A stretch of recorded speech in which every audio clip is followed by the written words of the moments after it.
Well, good morning. This is John Neerman, and it is my pleasure to call this meeting of the Texas Commission on Environmental Quality to order. Today is Wednesday, July 29th, 2020. The time is 9:30 a.m., and I'll begin with the roll call. Commissioner Lindley.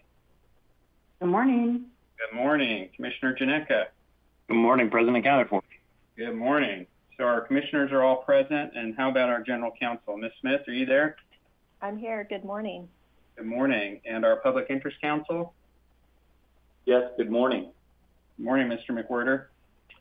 I'd like to remind folks to keep their phones on mute when they're not speaking. And I'd also like to remind anyone who is here only to listen that they can watch the meeting online, and that link is available on the agenda notice. For each item where argument or discussion is allowed, we will inform speakers of their time limits. Registration closed at 9:30, but if you'd like to address the commission on a particular item, please email us at agenda@tceq.texas.gov with your name, your affiliation, and the item that you'd like to comment on, and we will do our best to accommodate your request. For those who are making presentations, please wait to begin your presentation until either I or our general counsel have asked you to begin speaking. And please check to make sure that your line is unmuted before you speak. And with that, I'd like to thank everyone for being present. And Ms. Smith, I'll ask you to please call the first item. Item number 1 is the consideration and hearing on a resolution from Alpha Ranch Freshwater Supply District number 1 for additional powers. The district should present the item, followed by any interested persons. Currently, we don't have any interested persons signed in, the ED, and then OPIC. OGC recommends each party have 5 minutes for their presentation. And for the petitioner, I believe we have Mr. Scott Eidman. Yes, good morning. Good morning. Hopefully everyone can hear me. Loud and clear. I'm here on behalf of Alpha Ranch. I figured I'd give a little bit of background on the district. This district was created in 2008 by the commission. It's located in Denton and Wyatt County, and it's in the ETJ of the city of Fort Worth. The district is 1,477 acres, and it will need $21 million in drainage improvements. And that's why we have this application today. I'm happy to answer any questions. Thank you. I have none. Commissioner Lindley, any questions for Mr. Eidman? No questions. Thank you. Commissioner Janeka? Thank you. No questions for me. Okay. And Ms. Smith, I understand no one has signed in to speak on this item, correct? That's correct. All right. Well, let's hear from Executive Director staff then. Good morning, Chairman Neerman, Commissioner Lindley, Commissioner Janeka, General Counsel, Public Interest Counsel. My name is Bobby Salehi. I'm an attorney with the TCEQ Environmental Law Division, representing the Executive Director. With me is Chris Ullman from the District Section. The Executive Director received a resolution from Alpha Ranch Freshwater Supply District Number 1 of Denton and Wise Counties requesting approval for additional powers to provide drainage services pursuant to 30 TAC 293.15 and Chapter 51 of the Texas Water Code. We have received the resolution and concluded that all applicable requirements have been met.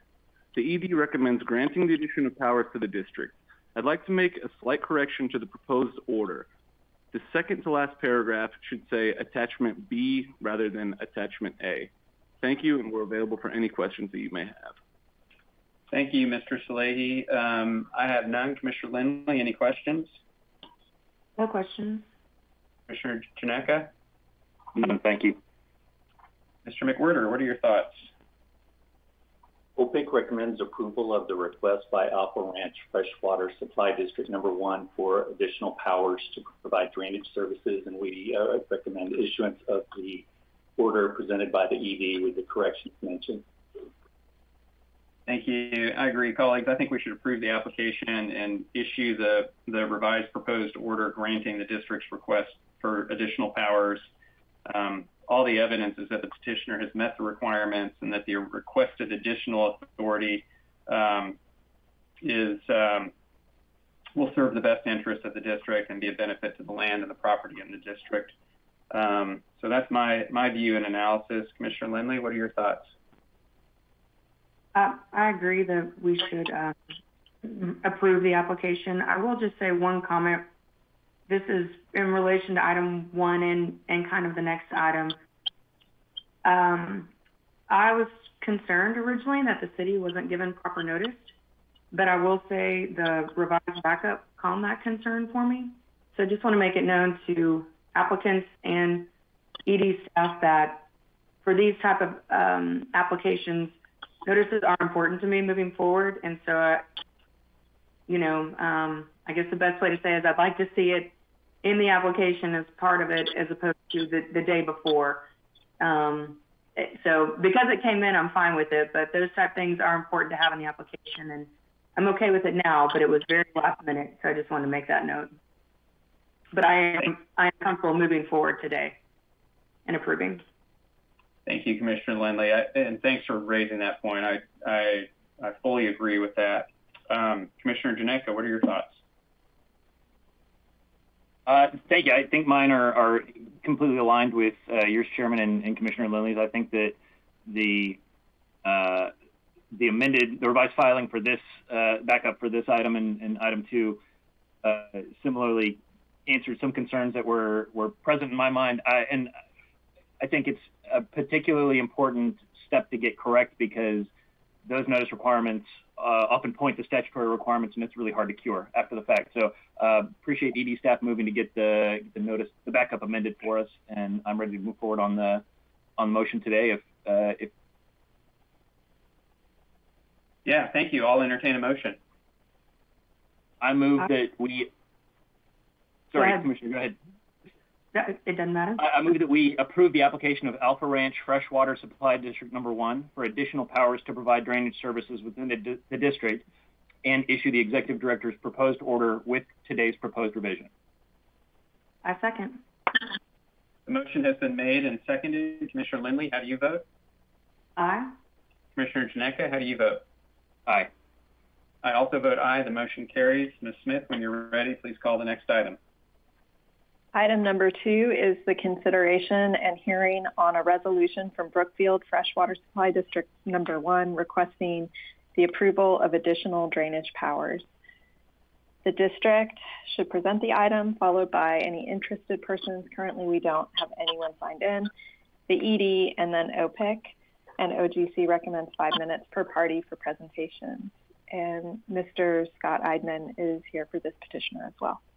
And go ahead, Mr. Eidman. All right. Brookfield was created in 2007. It's located in Denton County. It's in the ETJ of Fort Worth as well. And on this district, we will have $3 million in drainage improvements, and that is why we are seeking drainage powers today. I'm happy to answer any questions on the district.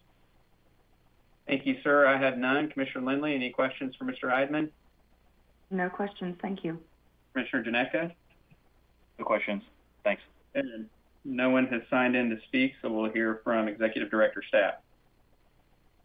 Good morning, Chairman Neerman, Commissioner Lindley, and Commissioner Janetka, General Counsel, and Public Interest Counsel. My name is Cole Malley, and I'm an attorney with the TCQ Environmental Law Division, representing the Executive Director. With me is Chris Ullman from District Section.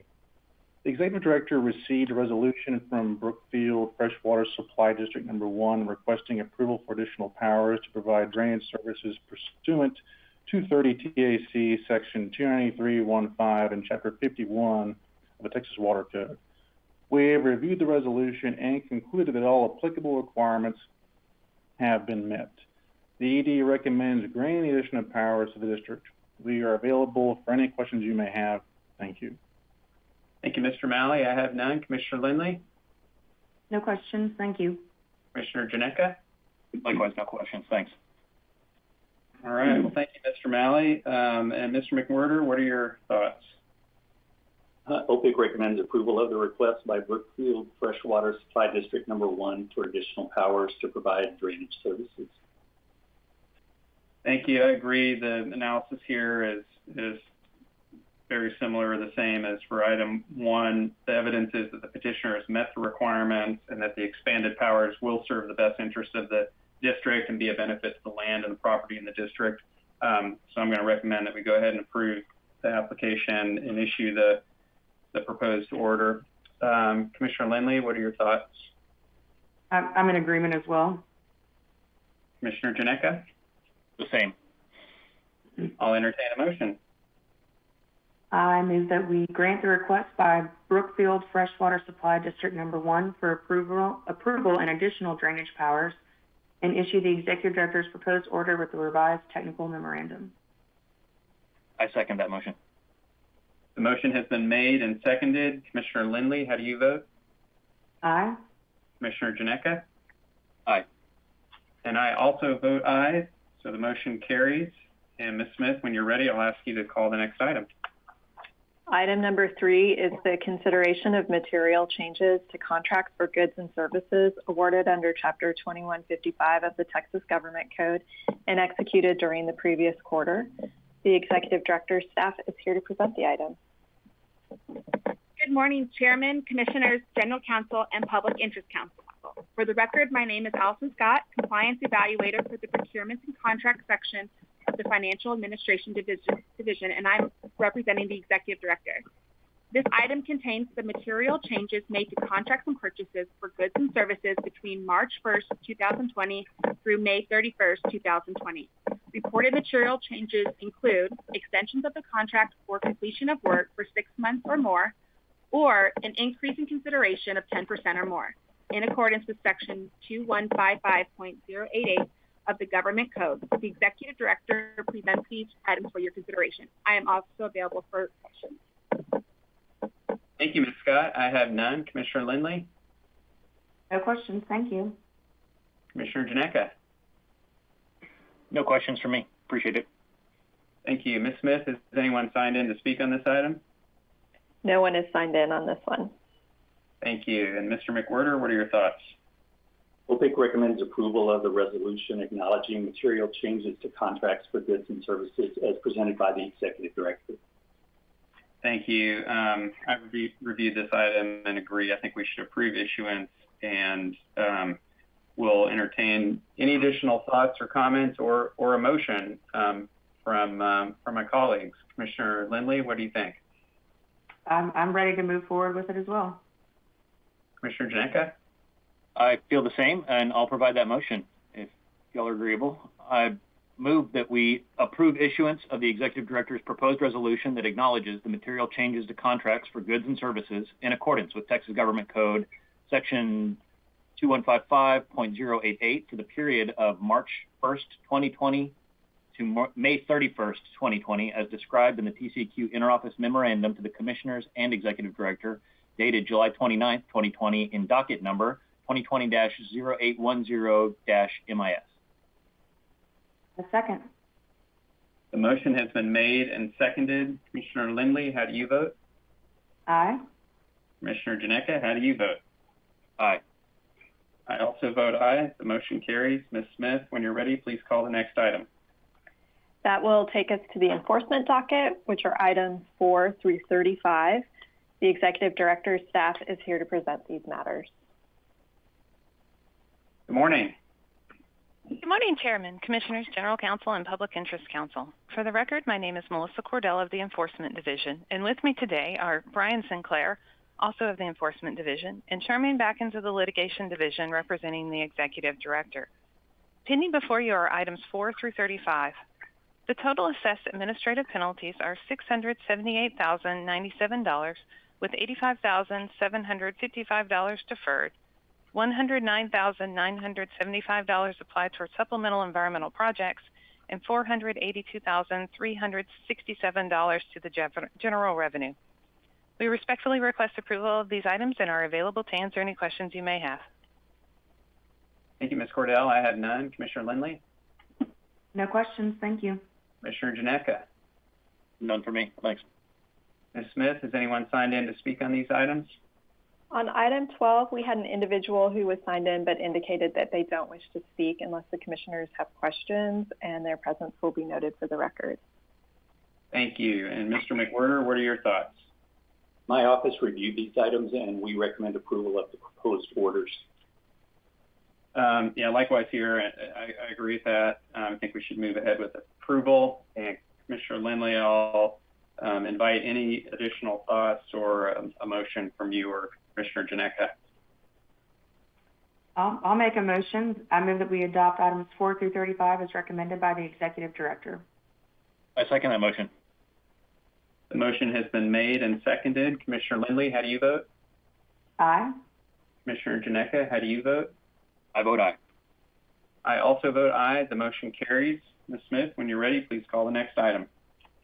Item number 36 is the consideration of the monthly enforcement report, and the Executive Director's staff is here to present this item. Good morning again. Good morning.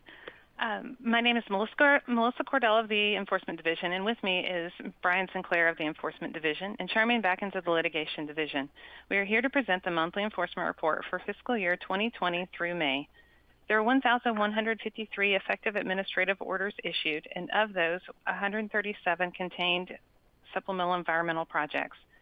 These orders assessed a total of $11,955,089 in penalties, with a payable amount of $7,095,386.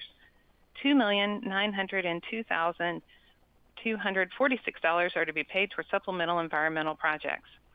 12,148 notices of violation have been issued through either our field offices or review of self-reported data in our central office, and 1,333 enforcement action referrals have been received. There are 1,497 pending administrative orders, with 157 cases that are on the backlog. 199 cases are pending at the Attorney General's Office for representation in district court, and 11 judgments have been issued. 1,962 cases are being tracked for compliance. We have included for review a summary of OCE investigative activities for fiscal years 2018, 19, and 20. We are available to answer any questions you may have. Thank you, Ms. Cordell. I have none. Commissioner Lindley, any questions? No questions. Thanks, Melissa. Commissioner Ginecka. I only wanted to ask about the last item that was included in the report, and that was the LBB performance measures on OCE investigative activities. I wonder if Ms. Cordell or someone from Executive Director staff may be able to comment, just very briefly explaining the gap on FY20 through to date. Does that seem to track with a typical number of investigative activities through the year, or are we starting to see a bit of a temporal impact for the year, given the challenges we face this year, unique to any others?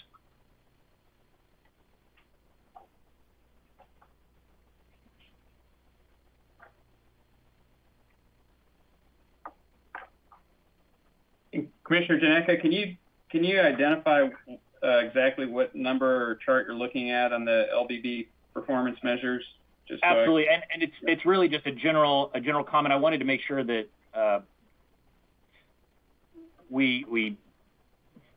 I'm more inclined to tackle the issue head on in terms of I want to make sure that we're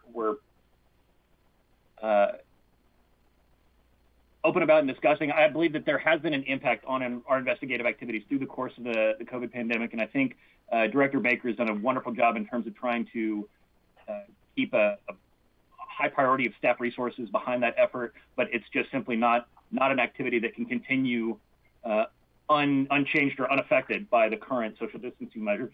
So I was curious from ED staff if these measures are where we may see the first impacts for the year, where there is any sort of a discernible drop. And I don't think there has been a large one. I believe the analysis, and you wrote on the subject, I believe, Mr. Chairman, in a response to some conversations with the media, in terms of the impact has been relatively small overall. And I'm just curious to hear from OCE if there is any, if this looks like a typical year, or if this is a slightly different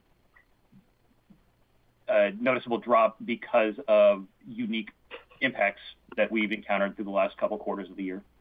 Yeah, and Commissioner Ginecka, I might share a few observations and then invite staff to go ahead. I would anticipate, some drop off in the performance because of adapting to the pandemic. Just the time it takes to pick up your office at the workplace office and move it to your home is going to eat into a little bit of that time. But there are other impediments to the Enforcement Act. So I would kind of expect to see that, and maybe we're seeing a little bit of that. But when I look at the reporting, and especially the statutory reporting that we do in terms of tracking the number of notices of violation and enforcement action referrals, effective orders issued, assessed penalties, and approved supplemental environmental projects, as well as backlogged orders.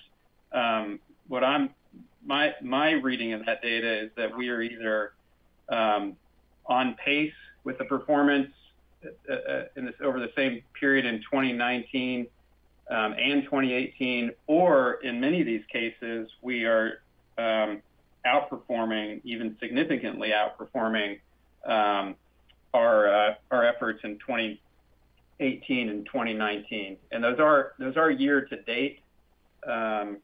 Those are year to date analyses, and we may see more impacts as we get more data, because again, this is just through the end of May. But at this point, it seems to me that we're performing well. And I was actually going to compliment staff and encourage them to keep up the good efforts and to let us know if there's anything that we can do from the commission standpoint that we're not already doing to help them do their jobs during this moment of the pandemic. Anyway, maybe I'll just conclude right there. That's kind of my view of the situation. And let me maybe hand it off to staff to respond to all of that. Yes, Commissioners, this is Brian Sinclair, the Executive Director. As you pointed out, Chairman, this is year to date. We're 75% of the way through the year, and so in some of the areas we're ahead of pace to meet the commitment. In some, you would expect to be, if we were linear and regular in it, we'd expect to be 75% of the way there, 75% of the way through the year. In most years, my anecdotal observation is that there are kind of ebbs and flows. There are times when we're ahead of pace or behind pace relative to the previous year.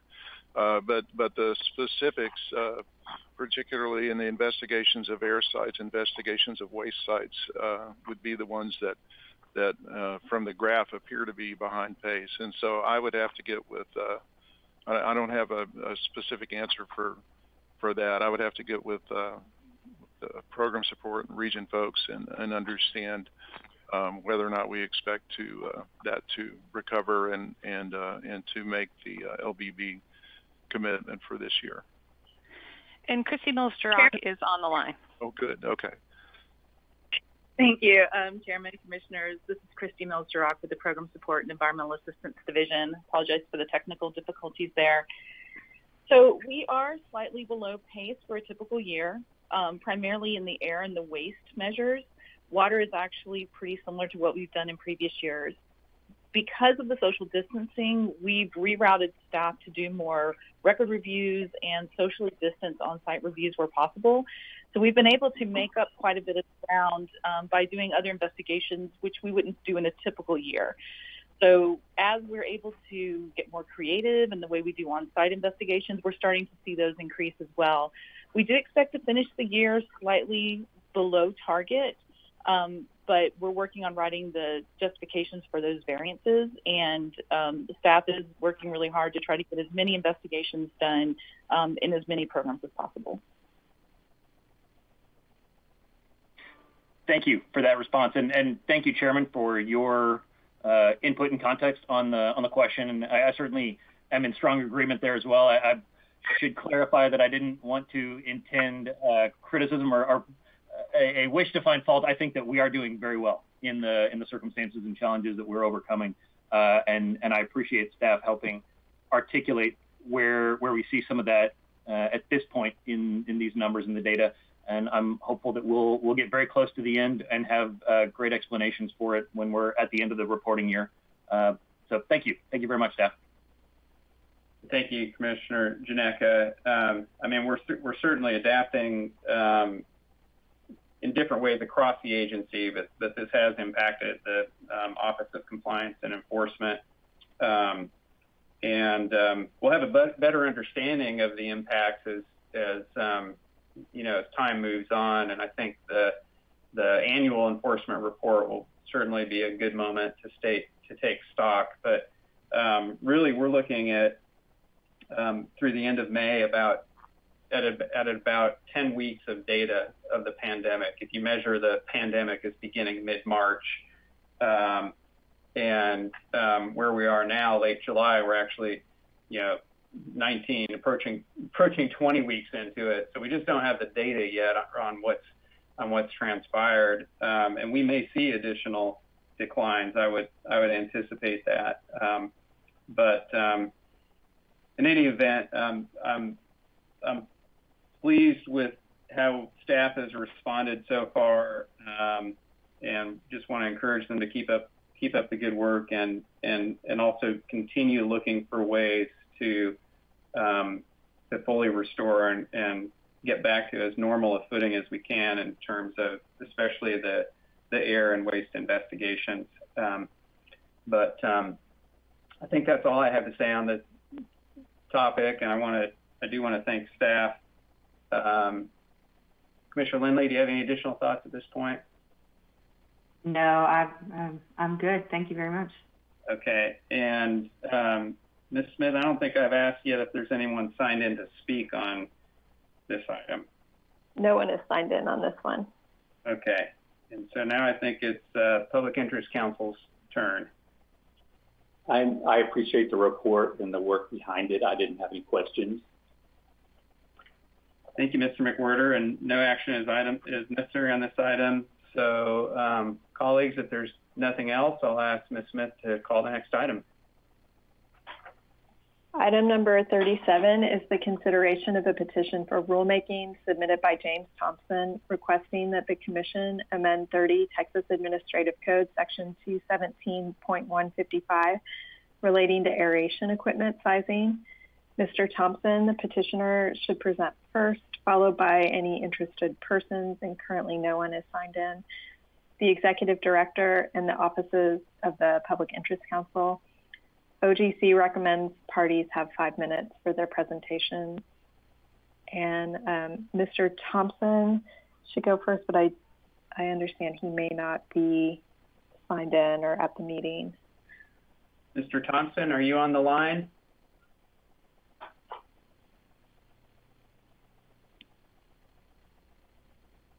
Okay, hearing none, I guess his petition can speak for itself.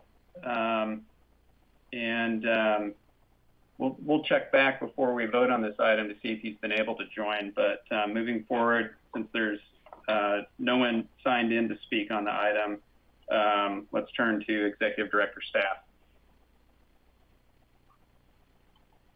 Good morning, Chairman, Commissioners, General Counsel, and Public Interest Counsel. On behalf of the Executive Director, my name is Shelby Williams with the Water Quality Division. With me today is David Galindo of the Water Quality Division, along with Hollis Henley of the Environmental Law Division. Before you today for your consideration is a petition for rulemaking requesting the Commission to amend 30 Texas Administrative Code Section 217.155 aeration equipment sizing. The petitioner requests to amend the language to allow the use of fiberglass pipe and reinforced thermoset pipes, or RTPs, so they can be included in the design criteria for wastewater treatment aeration systems. Based on a memo dated July 10, 2020, staff respectfully recommends denial of the petition to amend 217.155 for the following reasons. Under the current rule, applicants must apply for a variance to use fiberglass pipe and RTPs through the variance process established by the TCEQ, and all variance requests are considered on a case-by-case basis. Additionally, no variances for RTPs have been requested within the last 10 years. Further, program staff plans to address these during the next periodic revision of Chapter 217, which is expected to begin in early fiscal year 2021, and the revision will include a comprehensive stakeholder process. Thank you for your consideration. We are available to answer any questions you may have regarding this rule petition. Thank you, Ms. Williams. I have none. Commissioner Lindley? I didn't have any questions, and I would just comment that when I first started reading this item, reading about it, I thought, well, gosh, want to come across as an unapproachable agency. And, you know, the petitioner met all the requirements that we require in order to grant a rule petition. But I do think the executive director is making the right recommendation. I'm supportive of it because we haven't received any, I think it's zero, but next to zero variance requests for this issue. And because it's about to be discussed in the Chapter 217 rules, I'm okay with it. And so I think it is good and efficient that they looked at it that way. But I also just wanted to make the comment that for anyone out there thinking they want to file a rule petition, I usually am of the opinion that if you meet the requirements, it should be granted. So I think the executive director weighed it carefully and made the recommendation correctly, but I just wanted to say those thoughts real quick. Thank you for that. Commissioner Janeka? I share Commissioner Lindley's thoughts completely on this one. I think that it's a worthwhile request, but I'm not sure that I see the immediate urgency and merit of it. I would love to hear from our requester to hear if there are anecdotal concerns. Perhaps he has not made requests because it was a burden that was simply outside of the means of the clients he worked with at the time. So there may be another story here. I'm curious to hear it, but I agree with Commissioner Lindley. It's appropriate. Most appropriate, it seems, to wait and allow ED staff to take this up as planned. Thank you. There's no one signed in to speak on this item, so let's turn to OPIC. Vic McWhorter, for the record, OPIC agrees with the executive director as the backup materials explain. There's an existing variance process to allow use of non-metallic reinforced thermostat resin pipes when appropriate as determined on a case-by-case basis. So the requested rule change is not needed. OPIC recommends denial of the petition for the reasons stated by the executive director. Thank you, Mr. McWhorter. I appreciate that. Let me check one more time to see if our petitioner, Mr. Thompson, is on the line. Are you there, sir?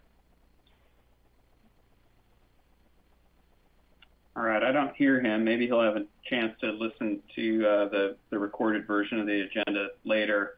But I agree. You know, I come down the same place as my colleagues in ED and OPIC, and that we should deny this petition. And just because we're talking about a petition for rulemaking, I want to make clear that when the agency does grant a petition for rulemaking, all it is doing is initiating a rulemaking process to consider whether the proposed rule change is a good idea or not a good idea. It's not the granting of the petition is not accepting the rule change that's been proposed. Just to sort of explain the procedural lay of the land here. And I want to thank Mr. Thompson for his petition, for bringing this issue to our attention. The reason that I'm recommending denying it is really procedural and doesn't have anything to do with the substance of the recommendation. And procedurally, because we're opening up rulemaking in fiscal year 2021, early 2021, which means calendar year 2020, which means just a matter of months, I wouldn't want to have a parallel redundant process on a petition for rulemaking track that we've granted that and have this updating process. So I think we should consider the substance of Mr. Thompson's petition as part of the update to our rules, and would ask staff to consider this issue as they're putting together that review. So that's how I arrive at the same place that everyone else has. So with that, I'll entertain any additional thoughts or comments. Commissioner Lindley?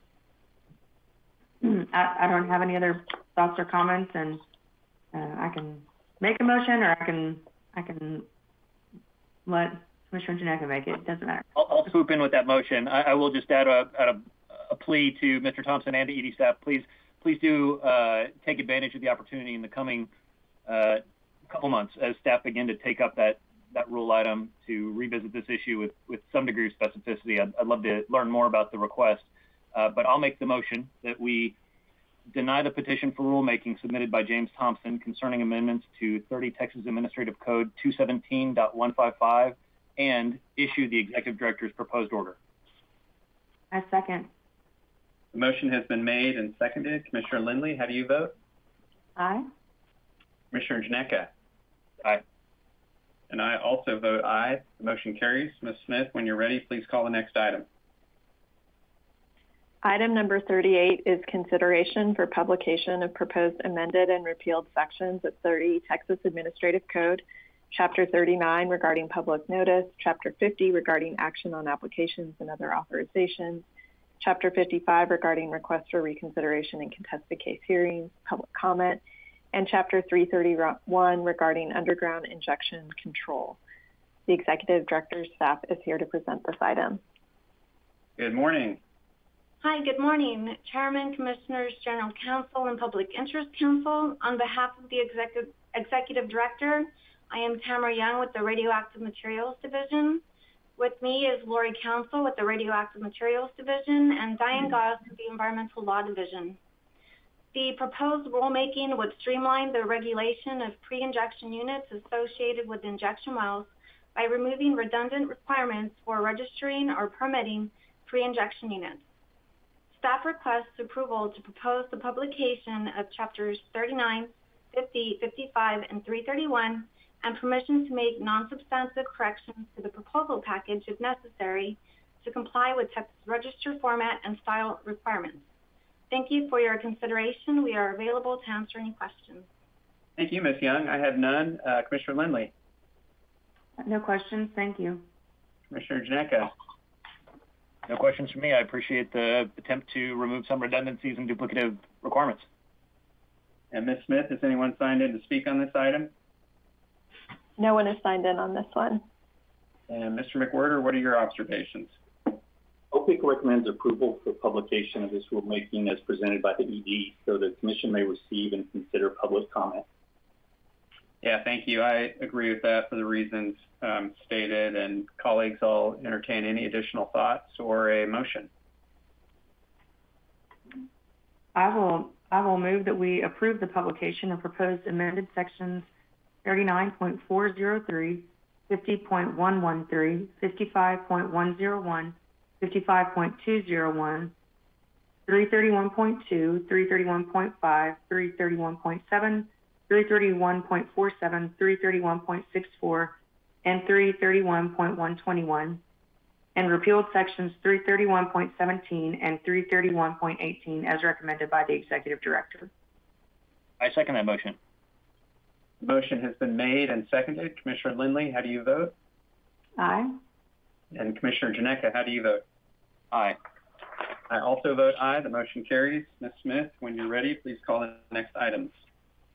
Items 39 through 47 will be taken up together. They are the consideration for adoption of agreed orders with Southwestern Electric Power Company, the LCRA, Luminant Generation Company, NRG Texas Power, San Miguel Electric Cooperative, Southwestern Public Service Company, Harrington Station, Public Service Company of Oklahoma, and Texas Municipal Power Agency, and the adoption of corresponding revisions to the state implementation plan regarding startup and shutdown emissions for certain electric generating units. The Executive Director's staff is here to present these items. Good morning. Good morning, Chairman, Commissioners, General Counsel, and Public Interest Counsel. On behalf of the Executive Director, I am John Minter with the Environmental Law Division. With me is Stephen Haygood from the Office of Air.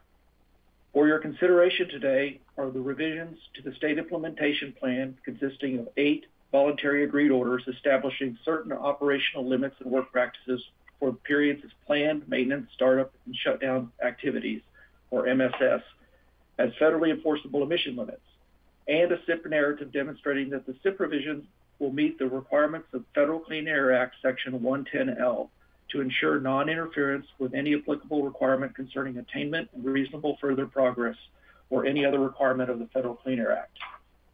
Notice of the proposed SIP provisions was published in the April 24, 2020 issue of the Texas Register. A public hearing was offered on May 18, 2020. The public comment period closed on May 26, 2020. Comments were received on the proposed voluntary agreed orders and SIP provision narrative. Based on comments received, non-substantive changes were made to the SIP narrative for clarification and consistency with Commission rules. No changes were made to the proposed voluntary agreed orders. Staff respectfully recommends adoption of the voluntary agreed orders and revisions to the SIP. Staff also respectfully requests permission to make non-substantive revisions necessary to comply with Texas Register requirements. Thank you, and we are available to answer any questions. Thank you, Mr. Minter. I have none. Commissioner Lindley? No questions. Thank you very much. Thank you. Commissioner Janeka? No questions for me. Thanks. Thank you. Ms. Smith, has anyone signed in? We have several individuals who have signed in but indicated they don't wish to address the Commission unless there are questions. They're signed in on items 39, 41, 45, 46, and 47, and their presence will be noted for the record. Thank you. And Mr. McWhorter, what are your views? OPIC offers no objection to adoption of these 8 voluntary agreed orders to establish operational limits and work practices for periods of planned maintenance, startup, and shutdown activities, with federally enforceable emission limits, and also adoption of the SIP revision as presented by the Executive Director. Thank you, Mr. McWhorter.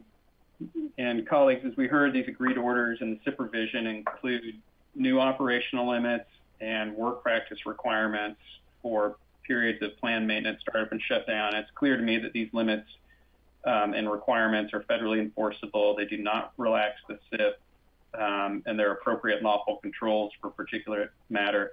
I also think it's relevant that the monitoring data and the NAAQS designations in the area where these plants are located are showing attainment or unclassifiable attainment for particular matter.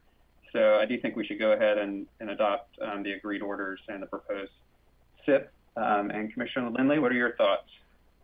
I'm in agreement. I don't have anything to add to that. Thank you. Thank you. Commissioner Janeka? Likewise, you put it very well, Chairman. I think it's appropriate to move forward right now, and I'm ready to make a motion if y'all are open to it. Please do.